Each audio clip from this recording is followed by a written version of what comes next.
Oh, you're awake. Good morning, my love. I hope you slept well.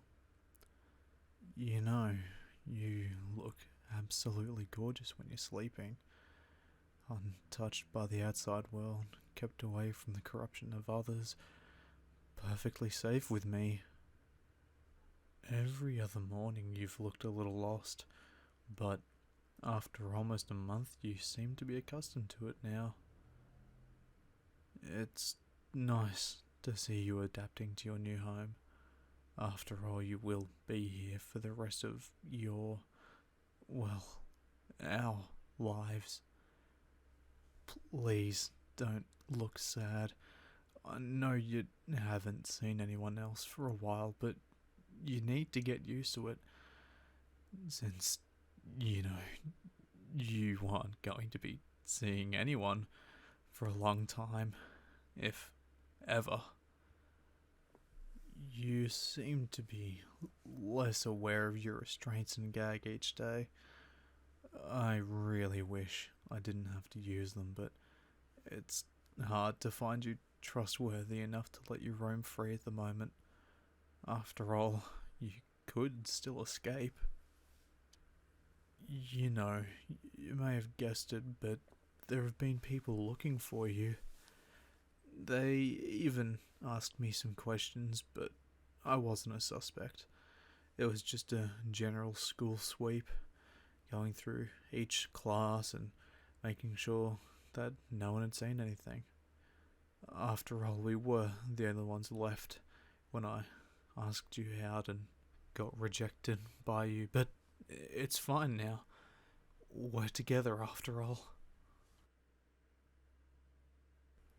You look a little hopeful. I was worried that would be your reaction. That's okay though, I'm sure it'll change in time. Anyway, I've got some food here for you. It took me a couple of days to get it right, but I think I finally got it. From what I remember, it was your favourite. I was always listening to conversations you had with others, and I overheard you talking about it a couple months back. I always wrote that type of stuff down, you know, so I'd be able to treat you properly in the future. After all, we were destined to be together, so I might as well try and treat you right. Okay, I'm going to take your gag off. You've been good at not yelling or screaming, and I really want you to keep it up. Just remember, no one can hear you, but that doesn't mean I won't punish your behaviour. If you try screaming like you did at the start, I will cut your tongue out. I can live without your voice, but not your presence. Maybe I'll just punish your family and friends instead of directly hurting you. Perhaps that'll make you cooperate. Now, I'm clearly going to be feeding you. I don't trust you with any kind of utensils, and having to untie you and retie you is quite a lot of work. So, let's just get this over with so it's not too bad.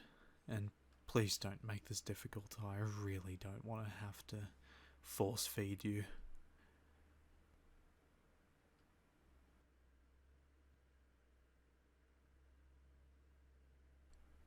Thank you for being so accepting today.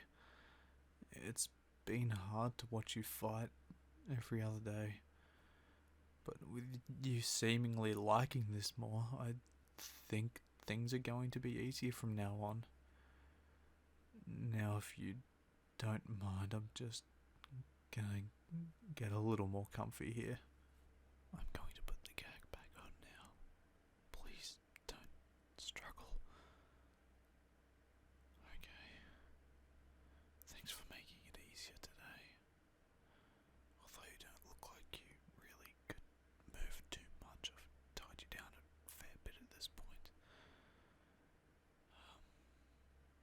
I think we should just try and get some sleep now. It's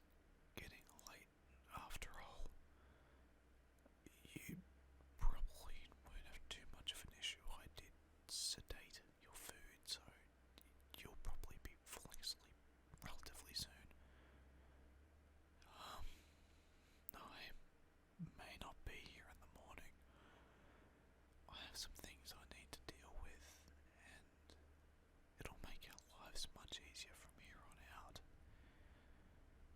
Just remember, I love you. I always will love you. There's no way in the world I'll ever stop loving you.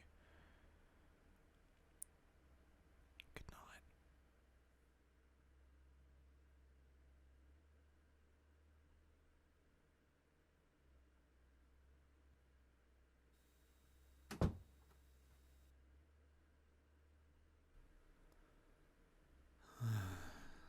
Alright, now that that's over with, I should probably wake them up and tell them what's happened.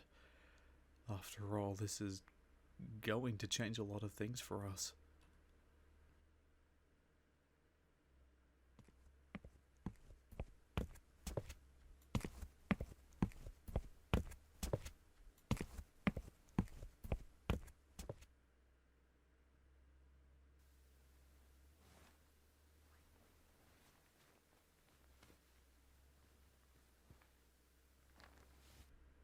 Good morning, my love.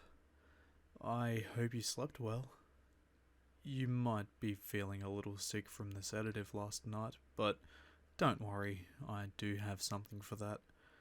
Here, this will make you feel better. Please drink up. Oh, right, silly me. The gag. Sorry, I've had a bit of a fast-paced morning. I'm still catching up with myself. If you behave, I can keep it off. After all, the damage it's doing to the muscles in your jaw and around that area are not very good for you. Oh, you're worried that it's drugged or it's been tampered in some way? I can imagine why, but I wouldn't worry about that. Your body wouldn't be able to stay in a mostly healthy condition if I kept shoving drugs into you. This will prevent you from violently vomiting in about an hour, so for both our sakes, drink.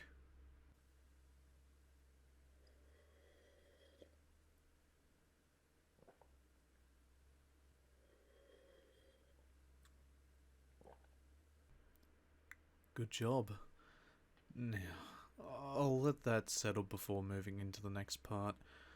I'll go grab something for us to eat and drink. Is there anything you would like? Okay, I think we have the stuff laying around for that. Here we go. Actually, I'll take your binds off to make this a little easier.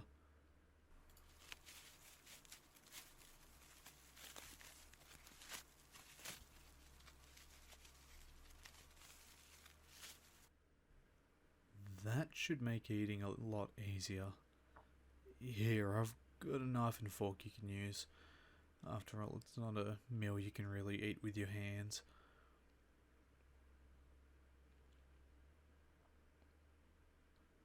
That is quite a lot of questions, dear. Let me try to find an easy way to explain it.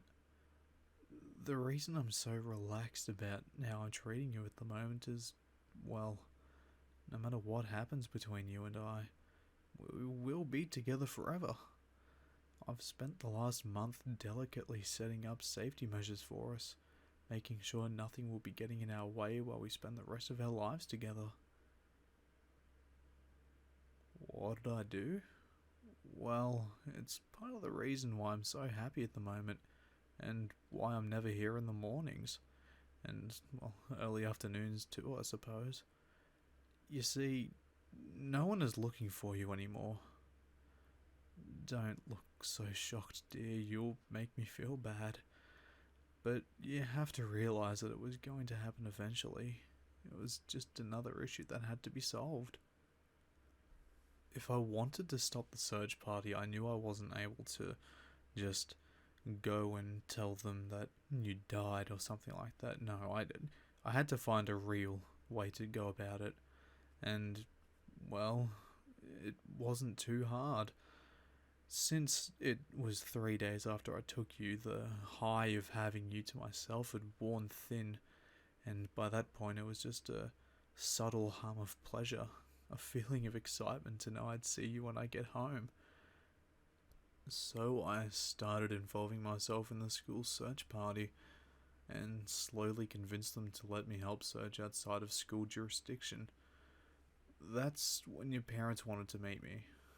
They were interested in me since I was so adamant about helping with the search, and, well, they were a very nice couple. Clearly upset and horrified at your disappearance, but still polite. They wanted to know why I wanted to help, and I came out clearly saying I had a massive crush on you and couldn't bear the thought of losing you. Which is very true, mind you. Now you might be wondering how I caused everything to fall apart.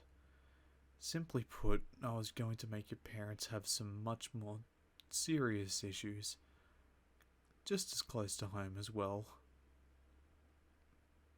Did I kill them? Of course not.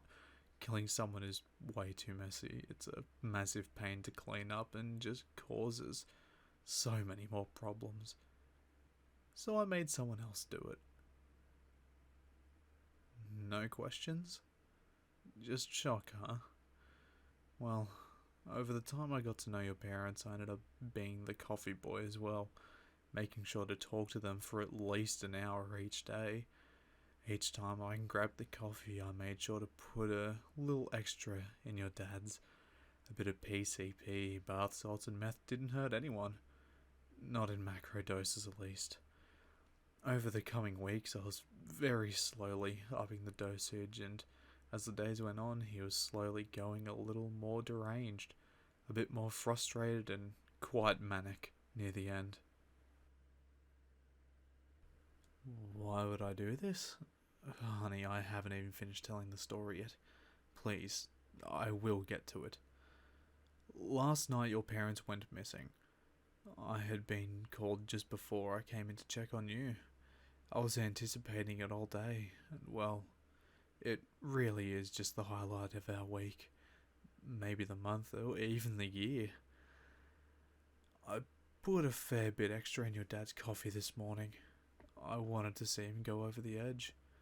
So instead of helping with the search, I gave your parents that coffee and came up with some bullshit excuse to get out of it. I purposely made it a weak excuse. I didn't want to seem genuine. Your dad looked ratty, scuffed up, and like he'd been rolling in dirt. He was a simple push away from being over the edge, and, well, it seemed to be enough. He yelled and abused me as I walked away. The police were looking with interest, but just thought of it as a poor father angry at the world over his missing child. Please don't cry. I know this can be hard to listen to, but it really is for the best. After all, we have nothing to stop us being together now.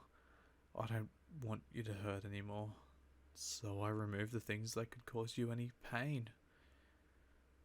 Anyway, when I was called into the police station this morning, I acted confused as to what was happening. They told me I had to be patient as they explained things to me, and I obliged. I sat down and just waited for them to run me through it. They told me what had happened. They found your parents in the middle of the forest. Your mother brutally cut up with axe wounds all over her corpse, and your father with a gunshot wound going from one end of his head to the other. They tested his system for any kind of drugs, and what do you know?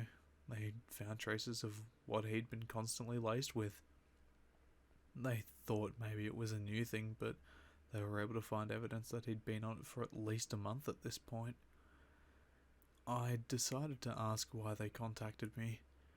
They told me it was because I'd been in contact with them for quite a while, and I'd been around them the most, spending lots of time around them during each search and making contact with them whenever I could. Apparently, there was no other family to contact, so I was the next closest person, which was quite a shock. I would have thought your parents would have friends or something like that, but apparently they all broke up in the last few weeks of their lives. Anyway, I asked whether or not the search would continue, and to my surprise, they said it wasn't going to. They just summarized that your father murdered you and dumped your body somewhere they couldn't find. I'll be honest, the cops around here are very bad at their job. They're almost entirely incompetent, and while I would normally complain about it, it's working to our advantage, so cheers to that, I suppose. You seem a little stiff, dear. Perhaps it's best if I give you some time to process these things. I'll be taking that cutlery back. I won't be tying you up or gagging you anymore, but since no one can hear you from here and I've finally finished the soundproofing and I've childproofed the room, I think it's safe to leave you in here. You shouldn't be able to end your life, and I wouldn't understand why you would. After all, I think that we're perfectly fine to be together now. There's nothing stopping us from being together after all. Anyway, I think you should try get some rest. It's been quite an informative day, and, well, I probably won't be here for a little while. I might be back in a day or so. There are some things that need to be cleared up before we're allowed to live our solitary lives. The food I gave you should be enough to keep you going for at least a week. You might be a little hungry by the end, but it'll be fine. Until then, goodbye. I love you. Please don't do anything I wouldn't want you to.